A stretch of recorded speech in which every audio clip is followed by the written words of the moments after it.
From the bustling streets of Moscow to the corridors of power in the Kremlin, Russia stands at a critical crossroads. Recent events have cast a shadow over the nation, leaving citizens and observers alike questioning the future of democracy and governance. As part of our ongoing election series, in this episode of What Matters Today, we delve deep into the heart of one of the most consequential events in contemporary Russian politics, the recent election. Join us as we unravel the complexities, explore the implications, and seek to understand what lies ahead for Russia and the world.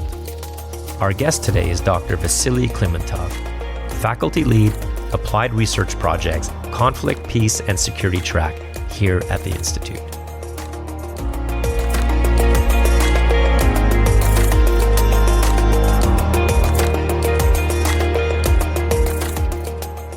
Welcome to the What Matters Today podcast from the Geneva Graduate Institute. I'm Dan Graham, Head of Communications at the Institute. In this podcast series, we ask members of our faculty to comment on key global issues.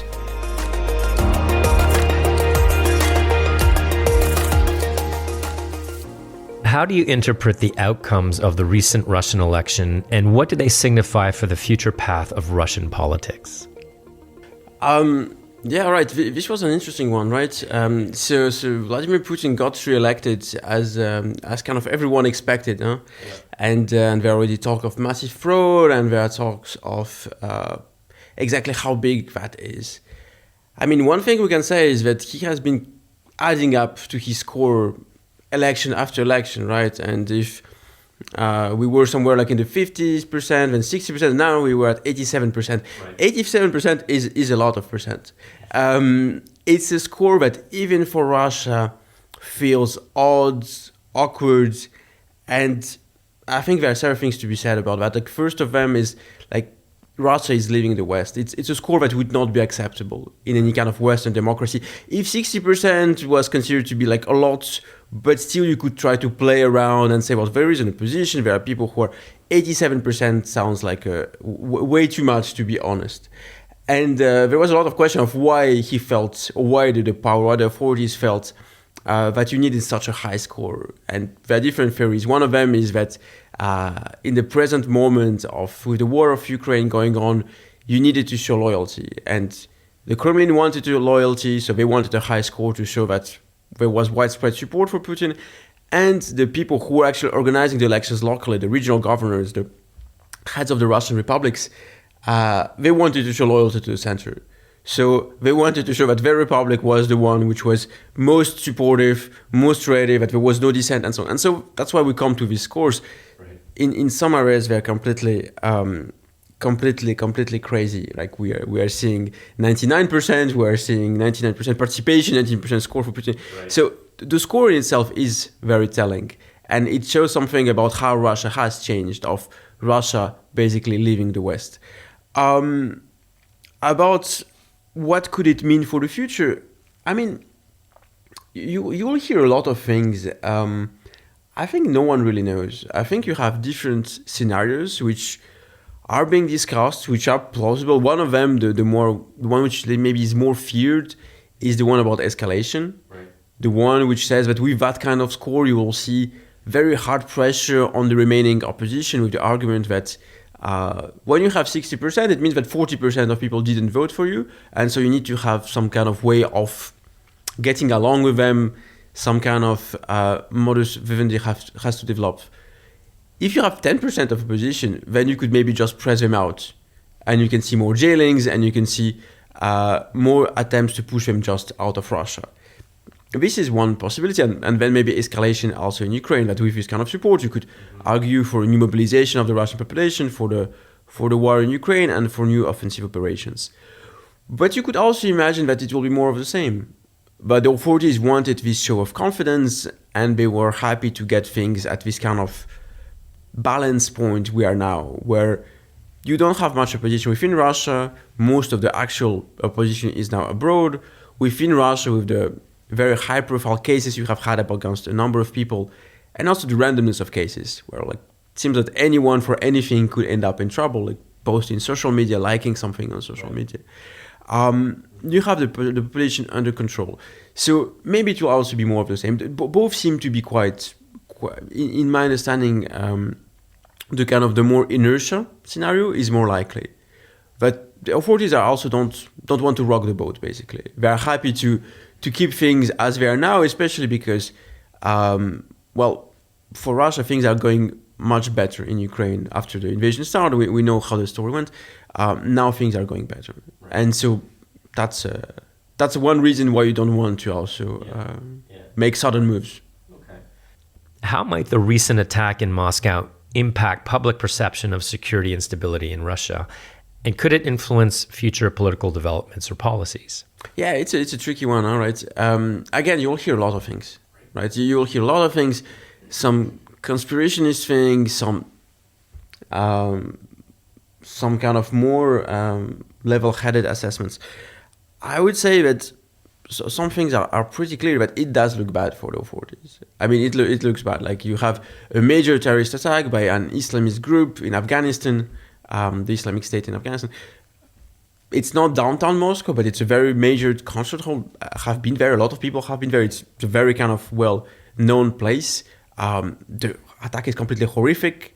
And I mean, the casualties are still, we're still counting them. We don't exactly know what the death toll is going to be. So it's atrocious, and obviously it looks bad for the Russian authorities. I mean, you are every time you have a major terrorist attack happening in a capital, it could also be in Western Europe, right? The people who are in charge of monitoring these groups, who are in charge of handling security, it does look bad. And a lot of what the Putin regime has been selling since 1999 is that, yes, you will not have that much freedom, but you will have security. Right. And this is a bit unraveling because now you have the war in Ukraine and now you have terrorist attacks in Moscow.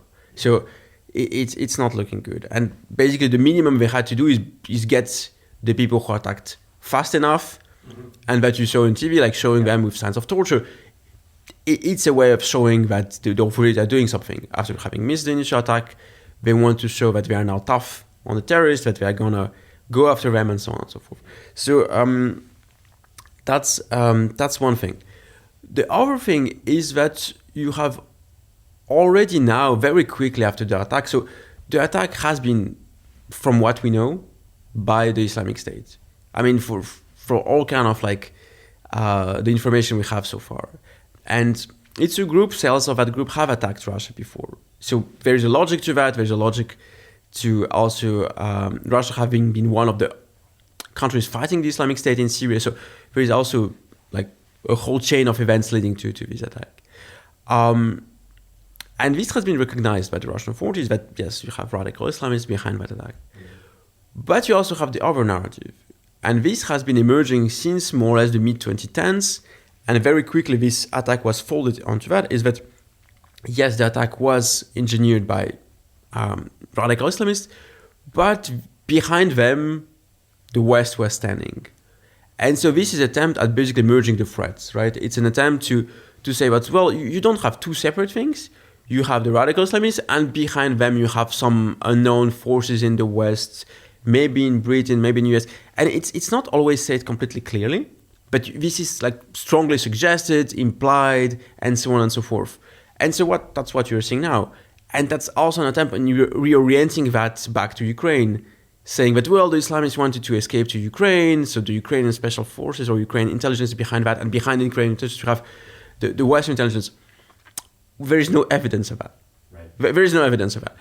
But this is the narrative, and this is a way of trying to get a spin in the Russian news about that situation, of also reorienting public sentiment back towards the main problem at hand, which is the war in Ukraine.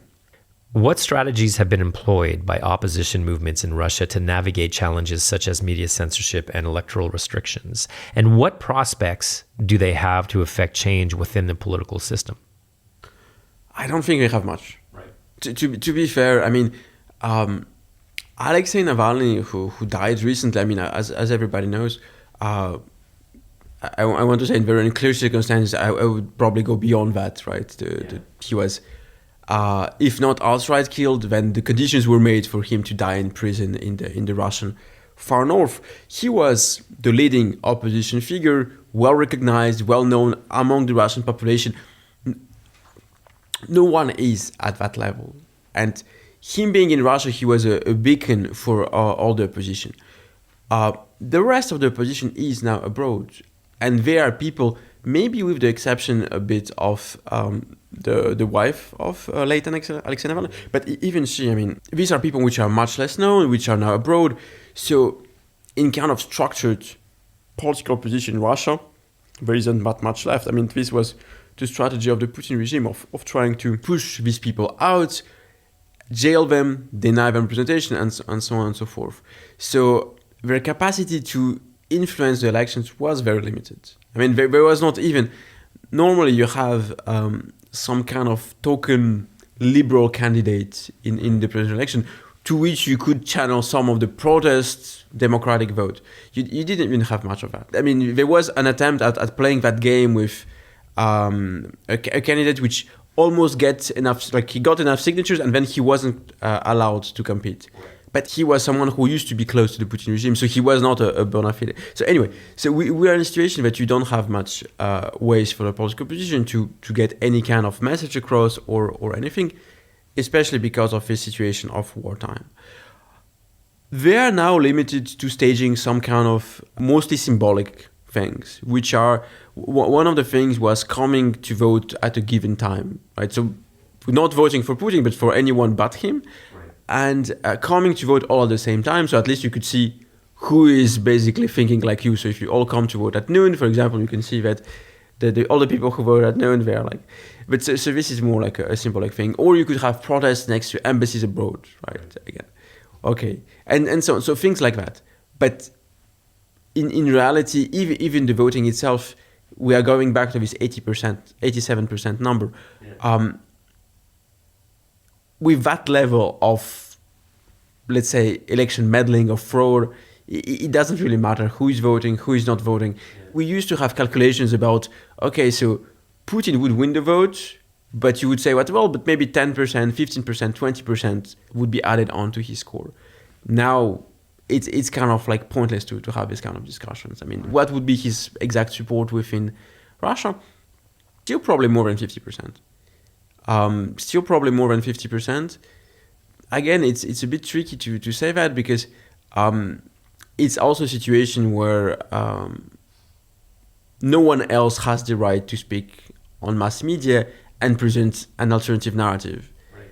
So assessing someone's popularity when no one else can contradict that person is a bit complicated. So if you had a vote with the same situation but no one else can campaign, probably he would still get the majority by far. If you had a competitive election, no one knows. From an international perspective, how do major global powers view the recent Russian election results, and what implications might they have for diplomatic relations and geopolitical dynamics? I'm not sure it will have that much implication, to be fair. So I mentioned this idea of Russia leaving the West. And I think we are basically... The decision of the Russian authorities was to kind of stop kind of this pretend game of like, yes, Russia has its special path, but it's part of this Western civilization. And it's not even about the civilization and the value thing. It's about Russia has its own democracy, but it's still a democracy. It's still kind of showing some kind of competitive elections, of trying to play by some of these Western standards. Now this idea is like, no, we are more like the Chinese model. Russia is now more like the Chinese model, and so the scores don't matter, and this is... but this was, like, things were going that direction even before the election. So I'm not sure the election has changed that much in terms of how the Western powers have been seeing Russia or are seeing Russia now. We have been on that trajectory since at least 2014, right? When Russia was less and less paying even lip service to these democratic institutions. But the regime doesn't have to be democratically elected to be recognized. In fact, the West recognizes many powers and presidents and leaders who are not democratically elected, and they are still the internationally recognized leaders. So in that sense, it doesn't change much. I mean, he's not less legitimate as the leader of Russia. He is the leader of Russia, and they will have to deal with him as such. I think it's maybe a bit of an image problem. of having to accept that you are an autocracy, you are called an autocracy, and everybody sees you as an autocracy. And that, for example, the word regime is now used to describe Russia by basically everyone. I mean, in the West, like it's kind of a, it's not even a statement of anything anymore. That's an image problem. But it's, I mean, amidst all the other things, it doesn't seem to be that big of an issue, especially as Russia is now reorienting toward Asia, Africa, a number of countries where it's even less important. What kind of leader are you? Are you democratically elected? Are you not democratically elected? This is a bit secondary. Going back to the West's relation to Russia, and the wars, I think the confrontation will continue, and the main thing is the war in Ukraine. Maybe I'll come back to that. But there are also a number of issues on which Western countries, the rest of the world, will still need to talk to Russia. And so you could not really entirely isolate it. This is well understood in Moscow and probably well understood I'm sure it's well understood in most international capitals. But if you want to talk about non-proliferation, arms control, climate change, energy, you will have to somehow talk with Putin and whoever is in charge in the Kremlin. Last question. Looking ahead, what key developments or trends do you anticipate in Russian politics, and how might they shape the country's role on the global stage in the coming years? There are lots of things we can speculate about, right? I think the main thing everybody will be monitoring is the stability of the Putin regime. And here, I mean, we know from history that there are a lot of talks, especially in the West, about this kind of popular wave of grassroots movements, of a grassroots movement basically pushing Putin aside or pushing these authoritarian leaders aside. Historically, this is much rarer than some kind of coup within the regime or by some fringes of the regime against whoever is in power. And so this, I think, is the main thing concerning to the Kremlin and the main thing external observers will be monitoring. How are the relations going on between the different groups competing within the Putin regime? Traditionally, the Putin regime has basically taken a strategy of divide and conquer, of partitioning a number of security agencies, a number of political groups, and allowing them to compete with each other within the system. And by having them compete with each other within the system, you are also keeping them all in check. The question is that a good model where you're in a wartime situation? Maybe not. But then you have the risk of consolidating, as has been happening since the start of the invasion of Ukraine, of consolidating within one big agency, which is much more centralized, articulate, more hierarchical. But if you do that, you are potentially creating a threat to the regime.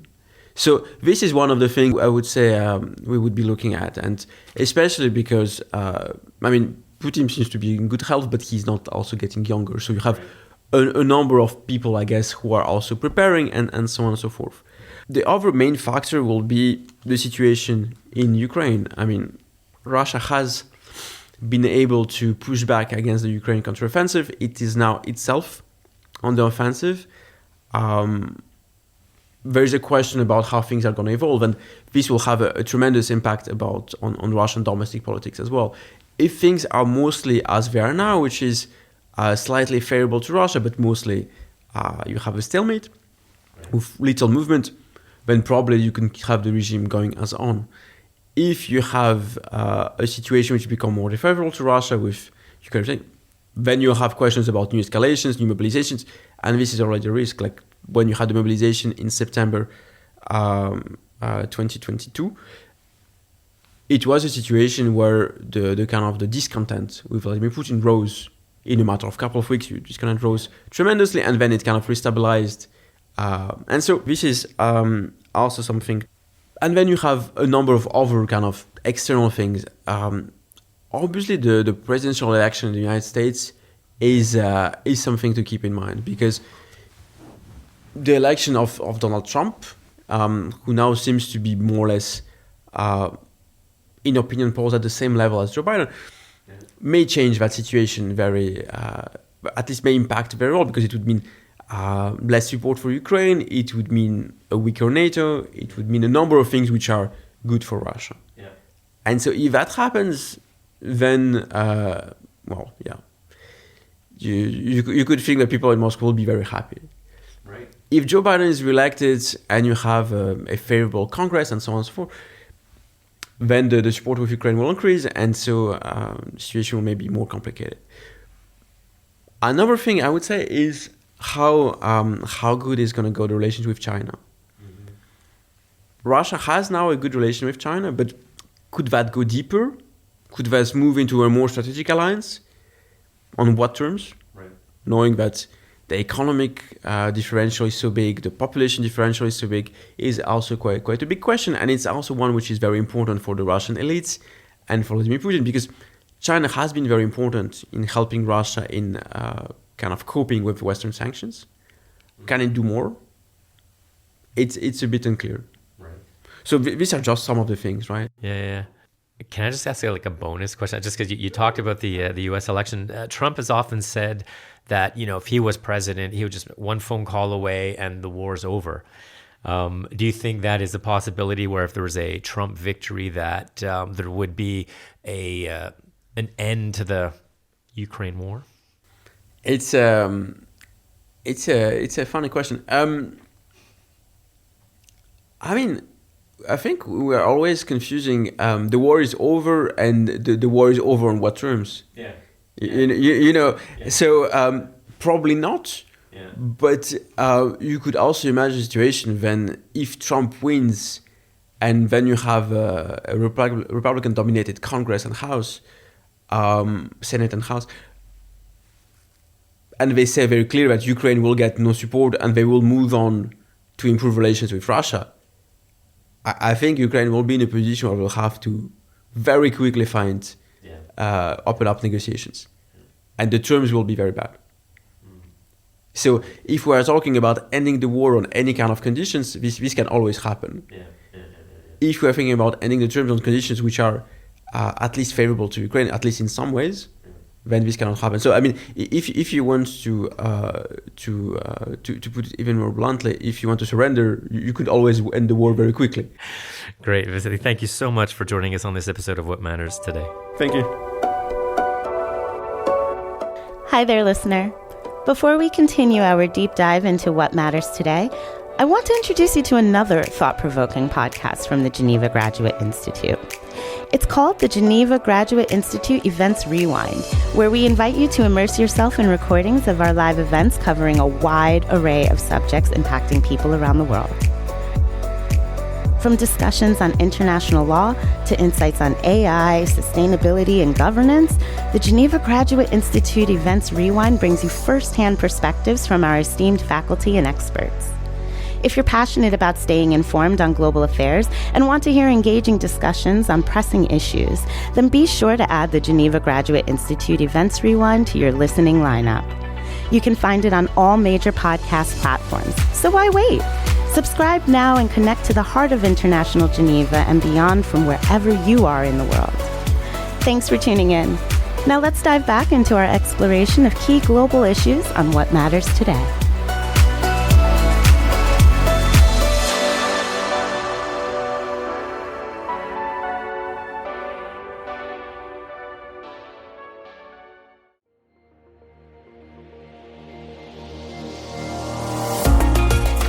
This podcast series is produced by the Geneva Graduate Institute Communications team.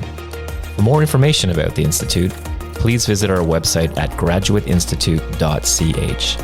I'm Dan Graham. Thanks for listening.